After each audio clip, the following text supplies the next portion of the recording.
donated her land to be preserved. And now there are plans to develop that plot of land in Lenexa. That frustrates neighbors who say they moved to the area partly because of its scenery. 41 Action News reporter Tom Dempsey dug deeper into this case. He joins us now near West 95th Terrace with reaction from both sides.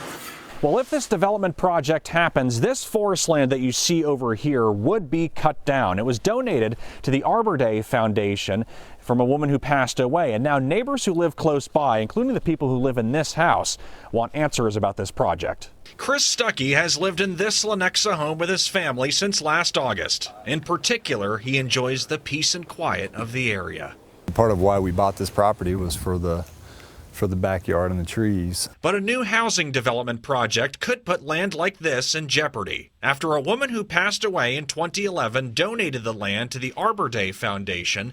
Now the land finds itself on blueprints for a new neighborhood, which could impact homes like Chris's. The development includes lots that would back directly up to that rock wall. In a statement provided to 41 Action News, the Arbor Day Foundation says, quote, "It had always been known the land would be developed eventually. While the project will impact features of the land, the organization says it has worked with developers to protect, quote, high-value trees.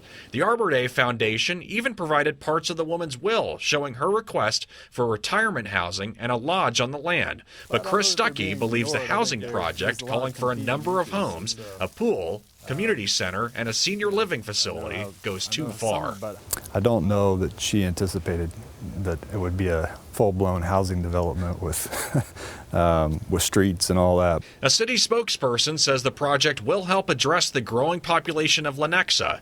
In the meantime, Chris Stuckey continues to work with planners and leaders in hopes they will consider neighbors' concerns. The Arbor Day Foundation went on to say that it does not have 100% control of this land and that some of the land will be conserved with this project. It still needs to be officially approved by city leaders, and the issue will come up during a meeting next Tuesday. In Lenexa, Tom Dempsey, 41 Action News.